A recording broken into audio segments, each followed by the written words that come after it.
Olá, sejam muito bem-vindos a mais um podcast EducaCast, uma produção da Lazy Education, para discutir, debater e refletir temas relacionados à educação e ensino no Brasil.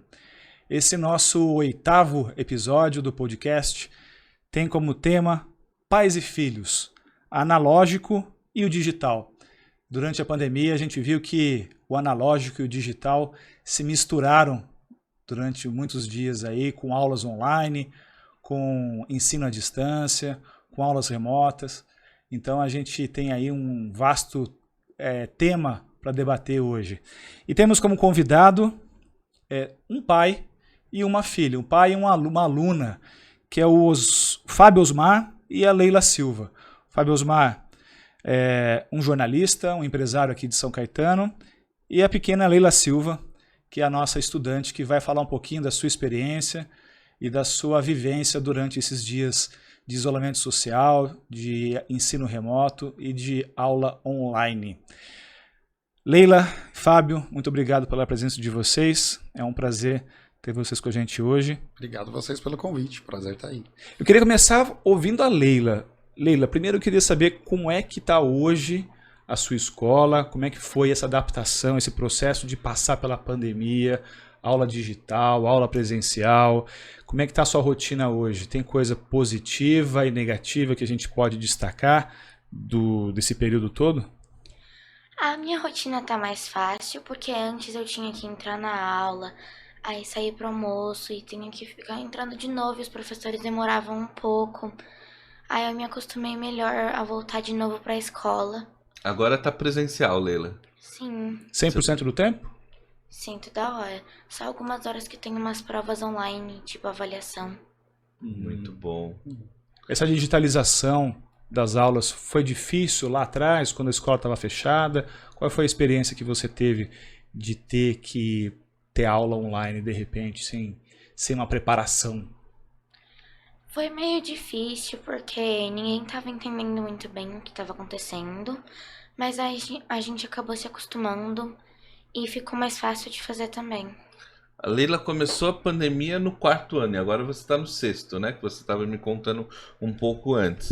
No 4º ano, tá ali a adaptação para começar a ter mais professores e não só uma professora polivalente por um período maior. E agora os 6º são quase nenhum vínculo com um ou outro professor, né? A rotatividade de professores é muito grande. Na sua visão, Leila, como era se isso fosse online? Como seria essa adaptação? Seria mais fácil ou mais difícil? Eu acho que seria mais difícil porque mudar de professor já é um pouco difícil porque você acaba se apegando com o último. E mudar online é pior ainda porque você não tem contato físico com o professor. Entendi. Leila, o papai, além de jornalista, ele é empresário, dono de uma loja de jogos de tabuleiro. Qual é o jogo de tabuleiro que você mais joga, se é que você joga, e qual que você mais gosta? Eu gosto bastante de um chamado Shark Bite, também tem um Rhino Hero, mas tem vários outros jogos bem legais. Você acha mais legal o jogo de tabuleiro ou um jogo digital, um tablet, um jogo de videogame? Eu não sei, eu gosto bastante dos dois. Ah, que legal, que legal. Então você teve facilidade para lidar com essas plataformas digitais durante esse período de pandemia ou você teve dificuldade no início? Eu já sabia um pouco de computador, então foi um pouco fácil conseguir, conectar nas coisas. Mas também foi um pouco difícil porque os professores, eles não conseguiam entender bastante tanto quanto a gente, né? Ô, Fábio, eu queria entender um pouquinho dessa sua atuação como empresário do setor de jogos de tabuleiro. Os seus filhos, né, você tem a Leila de 10 anos e o Felipe de 6 anos, né? Então os seus filhos são filhos que nasceram na era digital e você tem um negócio que é entretenimento analógico, né? Exatamente. Quais são os seus clientes? A juventude de hoje consome os seus produtos ou você vende mais para as crianças mais crescidinhas, assim, de uns 40 anos para cima, como eu? Legal, boa pergunta, porque todo mundo acredita que a nossa loja é uma loja de brinquedos, né? Quando passa na frente, vê aquele monte de caixa colorida, acha que é uma loja de brinquedo. E a grande parte dos meus clientes, eles são de 18 anos até 45, assim, a minha grande faixa mesmo. São casais, né? E nem só homens, é mais ou menos uns 60-40, o percentual ali, homens e mulheres. E são adultos, né? São casais, o volume maior de clientes que eu tenho. Tem uma coisa bem curiosa sobre isso, né? Sobre digital e analógico, porque a loja, na verdade, ela era uma locadora de videogames, antes de ser uma tabuleiria. Legal. E a gente, quando identificou que os jogos piratas e a digitalização, né, dos jogos de videogame ia chegar, a gente se viu meio numa sinuca de bico. Falou, cara, a gente vai virar uma sapataria, né? Ninguém mais conserta sapato, né? Então a gente precisa procurar um produto dentro do guarda-chuva de entretenimento ainda, né, infanto-juvenil, que seja não pirateável e que seja analógico, porque a digitalização hoje ela é uma realidade, né? A EA, por exemplo, lançou seu sistema de locação de jogos online. A Live, né, do Xbox, enfim, da PSN da PlayStation. Então, a gente queria um produto que fosse não pirateável e analógico. Achamos o jogo de tabuleiro. O primeiro jogo que a gente entrou em contato foi um jogo chamado Zombicide. É uma espécie de RPG de mesa em que acontece um outbreak zumbi e as pessoas têm que se livrar ali. E a gente ficou fascinado com aquilo, porque, poxa, as miniaturas de zumbis e os sobreviventes, e você tem aquele universo de regras bem fechado, sabe? Então, foi cara, a minha cabeça do meu sócio explodiu, falou, cara, isso aqui é sensacional, porque não dá pra piratear e não tem como ser digital, né? Foi assim que a gente migrou a loja, de uma loja de jogos de videogame para uma loja de jogos de tabuleiro. Uma coisa interessante que eu acho nessa conversa nossa sobre a questão do analógico, do digital, quando a gente fala do mundo do ensino, mas também do mundo dos jogos, sempre me vem à mente a Lego, né? Que é um exemplo de empresa que não foi vítima do efeito Kodak. Kodak, né? Aquela empresa americana que acabou falindo ou quase falindo por completo por conta da digitalização, foto e tal. E a Lego soube se reinventar. A Lego hoje ela consegue, uma empresa dinamarquesa que consegue, mesmo com seus tijolinhos ali de plástico, seus bloquinhos, consegue ser um produto de consumo infantil, lúdico e ter o seu espaço, né? Eu li uma matéria recente dizendo que a Lego nunca faturou, nunca vendeu tanto como agora, né? Tem lojas, tem tudo. Então, é muito interessante esse mix do consumo dos jogos digitais e também, mas sem perder ali a essência e a vantagem de também ter jogos analógicos e brinquedos analógicos e tudo mais. A né? Sony tá fazendo um movimento parecido com esse da Lego, né? Porque a Sony, o grande investimento dela sempre foi, pelo menos nos anos 80 e 90, sempre foi o hardware, né? Então as grandes televisões eram da Sony, os grandes aparelhos de som, né? Na época que a gente comprava aqueles aparelhos de som. Videocassete, enfim. E principalmente materiais profissionais, né? Então as câmeras de televisão, todas eram Sony, era o grande investimento, aqueles equipamentos de edição super, super caros, né? E ela agora está indo para um caminho de total digitalização. A Sony Entertainment é o maior braço, é o maior lucro da Sony. Ele vem agora de conteúdos, de produção intelectual, na verdade, né? Então é transformar dinheiro, na verdade, com intelecto ou com digitalização daquilo que antes um dia foi hardware, né? E você, Leila, conta pra gente essa questão de poder consumir o conteúdo digital e ter um pai com uma fartura de opções de jogos analógicos. Isso é bom para a sua formação? Isso te dá um diferencial em relação aos seus amigos? Quando você fala para os seus amiguinhos que o seu pai tem uma loja de jogos de tabuleiro, qual que é a reação deles? Assim? Isso te diferencia dos seus colegas de classe? Eu acho que um pouco sim, porque a maioria deles fica bastante tempo na frente da tela porque eles gostam bastante de coisas digitais. E a gente já fez vários passeios para a loja do meu pai na escola e foi bem legal assim, porque eles conheceram um novo mundo que não é tão digital. Legal. Sabe que eu sou pai de 2 crianças, o Danilo também é pai do Davi, né, de 7 anos, e a gente estava agora há pouco conversando sobre essa questão de consumo de tela, né, se a gente deve controlar ou deve liberar, até que ponto a gente pode interferir nesse consumo digital deles sem prejuízo a ao desenvolvimento deles profissional, intelectual, porque se todo mundo é digital e você não é, você acaba ficando para trás, né? O que a gente pode trazer aqui de debate, Danilo, essa questão de limitar ou não o uso de tela? Eu tinha comentado até anteriormente, né? Eu acho que os jogos de tabuleiro, eles trazem um pouco daquilo que eu chamo de não ser passivo e consumidor, que a tela te faz muitas vezes, né? Então, por mais que tenham muitos vídeos hoje educativos nessas plataformas digitais, YouTube, Netflix e assim por diante, na maior parte das vezes a criança só está passiva ali. Ela só está recebendo aquela informação e aquele conhecimento. O jogo de tabuleiro, ele traz essa vivência de você ter que pensar. Você tem que criar a sua estratégia, você tem que começar a produzir algo para você poder... E uma outra coisa também, Danilo, sabe o que é legal? As pessoas que jogam, principalmente online, jogos de videogame, elas estão conectadas com o mundo inteiro, mas estão sozinhas ali no seu sofá.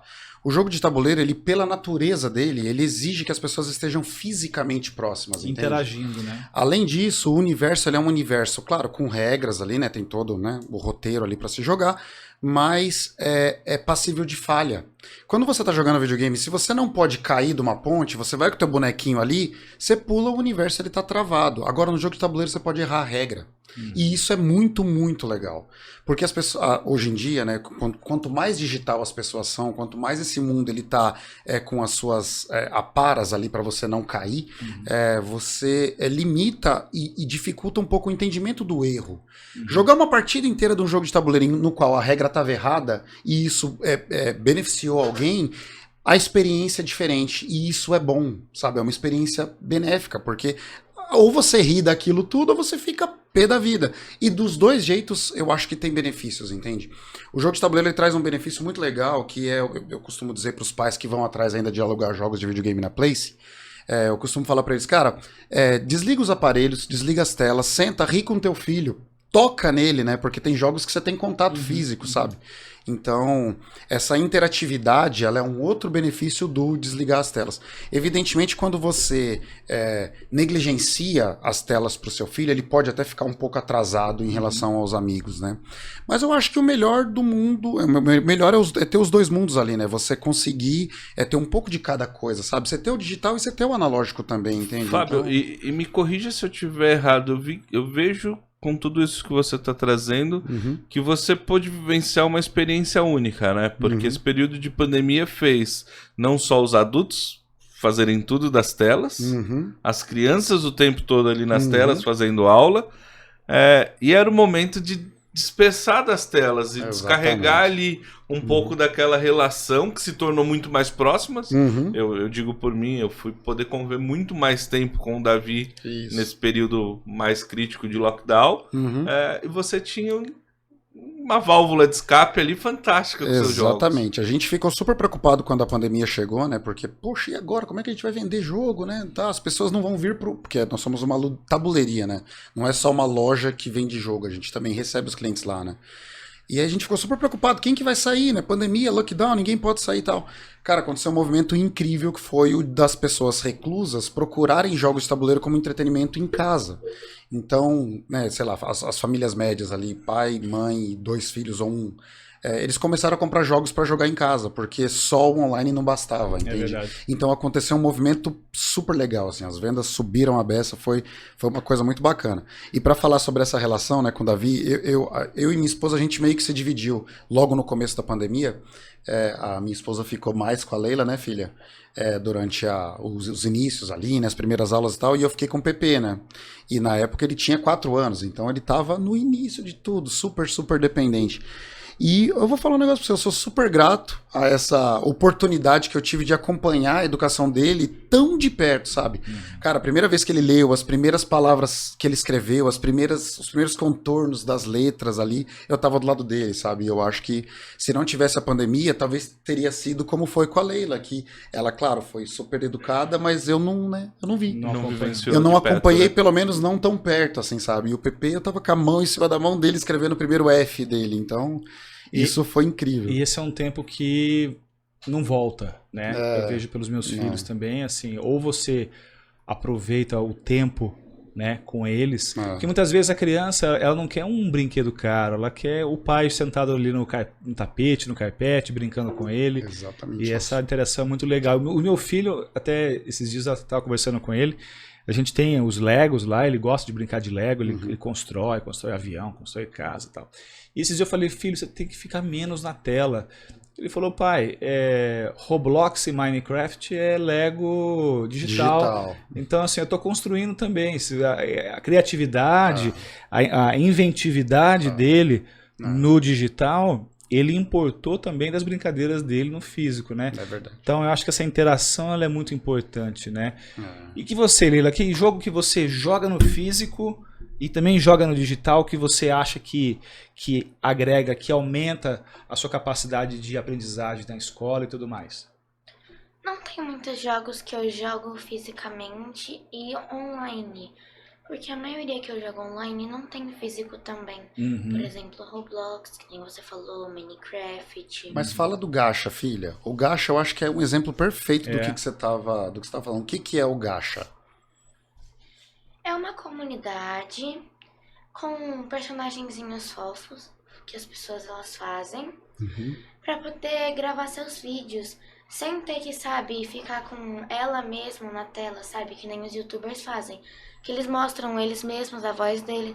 Não, a pessoa ela faz com o personagem como se fosse ela. E o que você faz ali na tela quando você tá no gacha?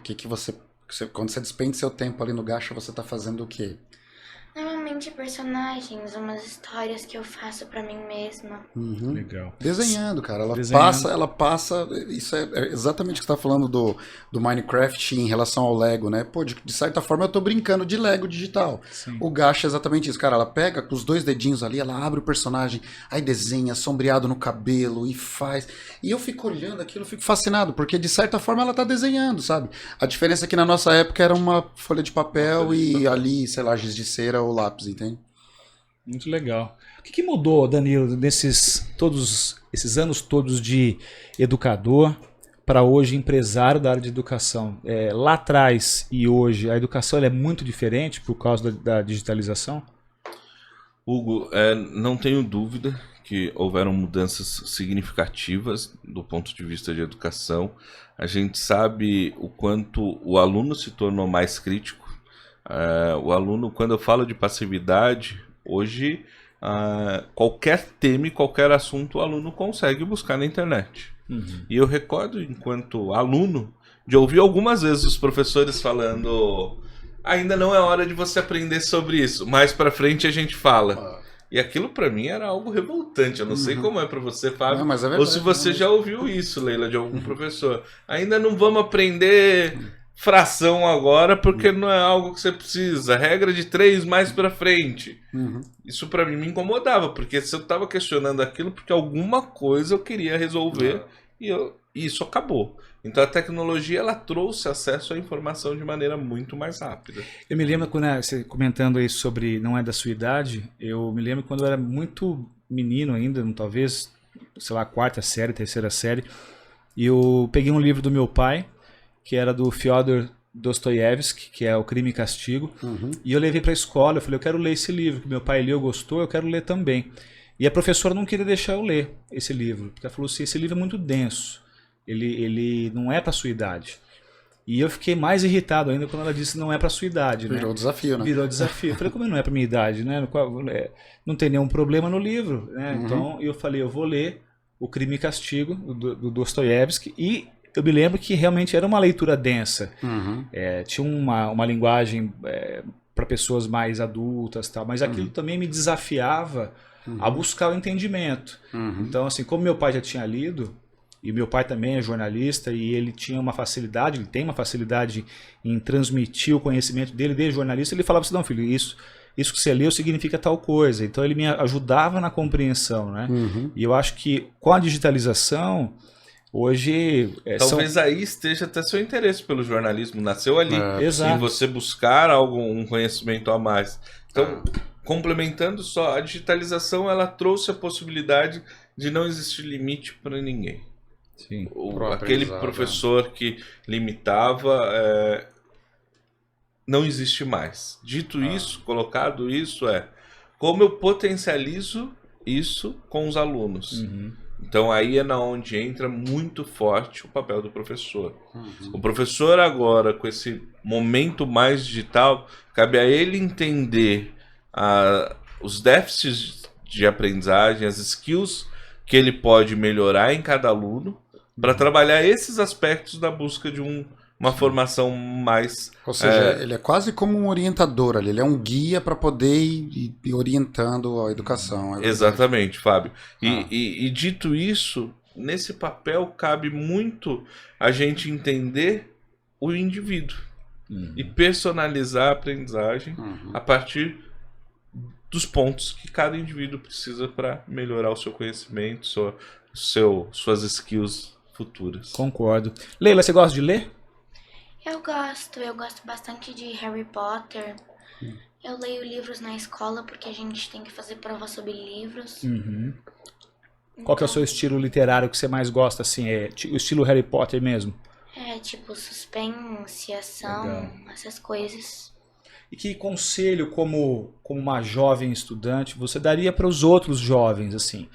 Porque eu vejo que hoje, muitas vezes, o jovem, quando consome muito digital, ele deixa, às vezes, de lado de ler, deixa de estudar, deixa de se dedicar a algo que seja além do jogo, do tablet, do videogame. Qual conselho que você pode dar com 10 anos, mas uma jovem tão experiente como você e capacitada na leitura, nos estudos e tudo mais? Eu acho que se essa pessoa ela só fica na internet, ela podia tentar outras coisas, porque o mundo não é só a internet. Tem várias coisas que você pode fazer. Tipo, desenhar, ler, várias atividades bem legais que dá pra fazer, que você se diverte mais até do que na internet. É verdade, é verdade. A gente, quando era criança, né, eu lembro que a gente jogava muito futebol na rua, os meninos, né, fazia golzinho com tijolo, com lata de óleo, né, brincava na rua, brincava com peão, empinava pipa, né, então assim, a gente brincava bastante na rua, porque também não tinha opções de Entretenimento indoor em casa, né? E os pais trabalhavam, né? Então era uma outra realidade. Não estou dizendo que era melhor ou pior do que hoje, mas sim porque era diferente, né? Então é muito legal essa complementariedade do digital e do físico, porque isso eu acho que cria massa crítica na criança, né? No jovem, no adolescente. E que jogo você gosta de brincar, assim, tipo educação física, jogo? Você gosta de fazer atividade física? Gosto de vôlei, gosto de futebol americano, beisebol, futebol. O que você me conta pra gente de esporte que você gosta de praticar? Eu gosto de basquete, de vôlei, de handball. Legal. Eu vou fazer basquete esse ano, né? Porque na escola eu só vou poder fazer esse ano. Mas, tipo, eu não vou conseguir fazer vôlei porque eu tenho aula de outras coisas. Entendi. Mas eu queria fazer bastante atividade física. Ah, legal, né? É muito bom pra saúde e pra mente também. Muito bem, gente.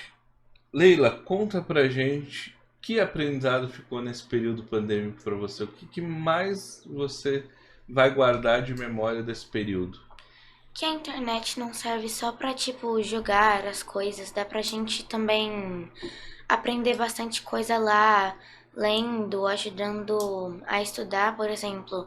Você não sabe uma palavra muito bem e o jeito mais prático, eu acho, né, que ou é procurar no dicionário, que demora um pouco, mas também dá pra você pesquisar o significado no celular.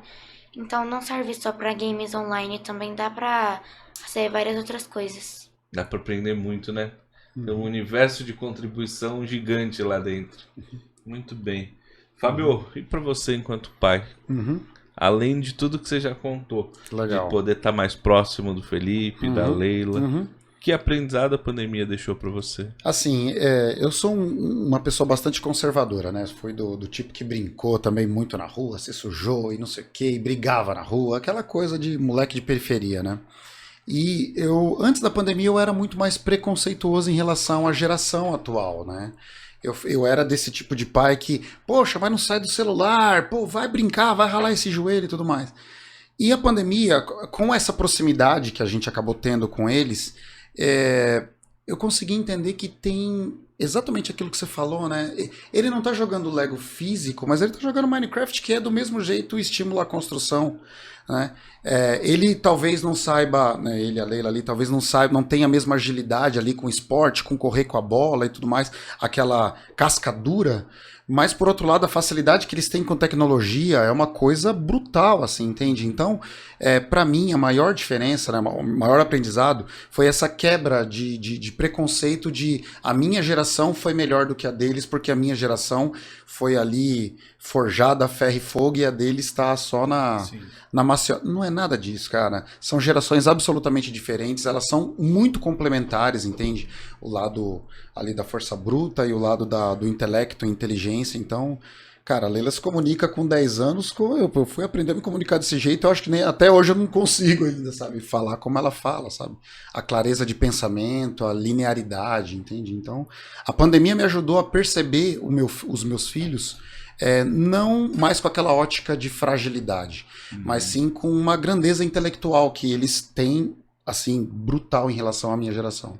Eu acho que essa preocupação, essa visão de ter dentro de um grupo essa diversidade de pensamento, né? Porque quando a gente fala de diversidade, a gente não está falando de diversidade só de cor de pele, de gênero ou orientação sexual. A gente está dizendo de pessoas que pensam diferente. Né? E que têm experiências diferentes. O próprio Danilo, agora que está contratando na Layers, eu vejo uma preocupação grande em ter um mix de jovens, né? Que são os juniores, e também ter pessoas que são do time dos seniores, porque os mais velhos têm uma dificuldade maior, de repente, em absorver tecnologia, mas tem uma experiência que talvez o jovem não tem. E o jovem tem uma capacidade, assim como a Leila, de absorver conhecimento, de se comunicar, de aprender, que a gente não tem. Então, essa parceria entre jovens e experientes é muito importante para as famílias, para a educação e também para as empresas. Acho que para tudo, né? Que essa mistura ela é sempre positiva, assim, né? Sim. Em relação à escola, Fábio, legal. O quanto mudou a sua visão aos professores? Nossa senhora, cara, que vontade de abraçar a professora do Felipe. Deus do céu, cara. Imagina, quando o momento em que eu fiquei mais ativo ali, né, durante a pandemia, foi bem no começo mesmo, quando ele tinha 4 anos. Cara, esses professores, eles merecem um mundo, porque a paciência que eles têm, a dedicação que eles têm, o carinho, a maneira como eles tratam, sabe, cada uma das questões, é uma coisa brutal de admirável, assim, sabe? Eu juro por Deus, eu nunca imaginei. Quer dizer, eu sempre ouvi dizer, né, que o professor tem que ser valorizado, o professor ganha pouco e tudo mais, mas aquilo ficava meio na fantasia, né? Tá, também acho, mas não tinha um porquê achar. No momento em que você tá... Porque eu passei pelo menos o primeiro ano inteiro do Felipe dentro da sala de aula com ele. Cara, esses caras mereciam um mundo, assim, porque realmente é um trabalho que tem que ser valorizado todo dia, o dia inteiro, porque... paciência, dedicação, o amor, o carinho, a maneira como eles lidam, a maneira como eles tratam, tudo, assim, sabe? Sentimento de gratidão, né? Sentimento de gratidão, mas assim, num nível que eu nunca imaginei que eu pudesse sentir por um profissional que pra mim era um profissional distante, né? O último contato que eu tive com um professor faz, sei lá, 30 anos, 40 talvez, sei lá. Não, 40 é muito. 30 anos, também não é tão velho assim. Mas esse foi um grande... Obrigado por me lembrar, Danilo, porque eu não me lembrava o quanto... Esse é um dos aprendizados da pandemia. O quanto o professor merece e deve ser valorizado todo dia, o dia inteiro, cara. Heróis. Ô, Fábio, você comentou agora há pouco que você era uma criança que gostava de brincar e também uma criança que cresceu na periferia. Exatamente. O que eu queria te perguntar, você hoje é um empresário bem sucedido, tem uma família com um nível de educação, um nível cultural elevado, que a gente consegue perceber isso de forma clara e evidente. O que a educação trouxe para a sua vida que te transformou e fez você o Fábio de hoje? Perfeito, ótima pergunta também, até acho que a Leila nunca ouviu essa história, papai acho que nunca contou para você, vai ser legal falar disso. Eu nasci no Capão Redondo, né, um dos bairros mais perigosos da América Latina, né, nem de São Paulo, foi por muito tempo considerado, né? E quando eu tinha uns 16 anos mais ou menos, eu trabalhava numa padaria, eu fui trabalhar de office boy numa empresa de engenharia. E, rapaz, no Capão Redondo, por incrível que pareça, tinha uma escola particular. E era na época que estava começando o processamento de dados, os colegiais técnicos, né? E eu estudava numa escola pública, né? Comum e tal, de periferia. E eu sonhava com aquilo, eu falava, meu computador, eu sou louco pra... Era na época do 286, 386, vocês devem, não sei se vocês lembram disso. Lembro. E eu, cara, eu queria trabalhar com computador, com o futuro, é isso e tudo mais. E eu implorei, cara, pra minha gerente na época, eu era office boy. Trabalhava como arquivista e office boy na empresa de engenharia, para poder fazer aquele colegial técnico. E ela disse assim, ó, nós vamos pagar para você 50% da matrícula, os outros 50% você se vira, e meu salário não dava, eu precisei trabalhar extra para poder fazer isso, né, acontecer. E se você me apresentar uma nota que seja acima de 80%, eu não vou me lembrar do detalhe, mas uma nota X, a gente muda para 100%, ela disse para mim. Foi aí que eu descobri que a educação podia mudar a minha vida, né? Foi assim que a educação mudou a minha vida, filha. Eu entrei no colegial, eu trabalhava né, com outro trabalho paralelo ali para poder complementar, e eu consegui os 80%, ganhei 100% da bolsa, e no momento eu ainda ia ser promovido para o CPD, na época que a empresa tinha CPD, né, que era quem cuidava dos backups ali sistêmicos da empresa de engenharia. Mas aí entrou a Globo na minha vida, eu tinha prestado um estágio, né, enfim, um concurso ali, uma vaga ali, uma seletiva, e eu tinha passado na Globo, então eu tinha a opção de ir para processamento de dados ou entrar na TV Globo e voltar a ser office boy, só que com a chance de trabalhar com comunicação. E já era uma época em que as pessoas falavam que eu tinha muita facilidade comunicacional, né? E aí eu falei, caramba, talvez minha vida esteja para cá, né, e não para lá. Então eu saí de processamento de dados e fui para Globo estudar jornalismo e tudo mais, e assim eu fiz a minha vida de jornalista e tudo mudou. Mas o ponto principal aqui para falar de educação, cara, naquele dia quando aquela gerente ali, Marina chamava, ela disse para mim, ela falou, se você me apresentar uma nota X, eu falei, cara, a educação vai mudar a minha vida. E com certeza você usa isso, esse ensinamento para educar os seus filhos. Talvez hoje, eu nunca tenha dito, eu acho que eu nunca contei a história pra você. Já contei, filha? Você sabia da história? Não.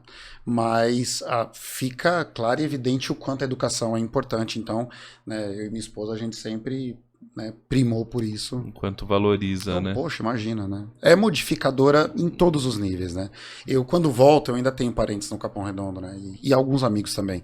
Quando a gente volta pra lá, eu vejo os meus iguais, né? Quem eram as pessoas com quem eu convivi. Cara, tem cada história de histórias diferentes, né? Que foram para caminhos diferentes, e realmente a educação salva. Muito bom. Né? E é visível, né? Assim, eu também tive a oportunidade de presenciar muito disso tudo na minha infância. É visível ver que os que conseguiram mudar a realidade, eles se pautaram numa educação e colocar isso como prioridade na vida, isso foi transformador. É transformador. A educação é transformadora e tem que ser valorizada o tempo todo, sempre. Eu queria perguntar para Leila, como foi abrir a porta de casa para todos os amigos todo dia, né? Não era mais ir para a sala de aula, era ligar a câmera e todo mundo acompanhar vocês ali o tempo todo.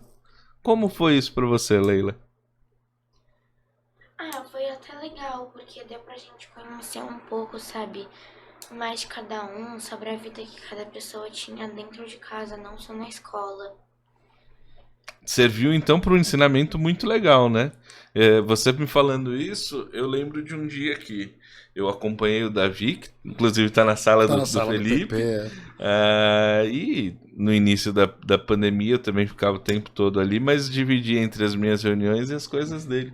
E aí eu recordo um dia que durante a aula tá o gato na frente da câmera. Eu falei, Davi, o que é isso? Ele falou, não, hoje a Pro deixou cada um mostrar o que acompanha você na aula. E quem fica do meu lado é o meu gato. Então deu pra conhecer os gostos de cada um também, né, Leila? A gente mostrou o peixinho, lembra? Uma vez a gente tinha um peixinho. Como é que era o nome dele mesmo, Leila? Era o Dragon. O Dragon, A gente colocou o peixinho também uma vez. Mas a gente não chegou a pagar nenhum mico na tela, pagou? Alguma vez, alguma coisa, não? Papai sem camisa, nunca aconteceu nenhuma. Ufa. Eu paguei. Ufa. Você eu pagou? Eu paguei. Conta. Pra que eu fui abrir a boca? Pra que começa, continua, né?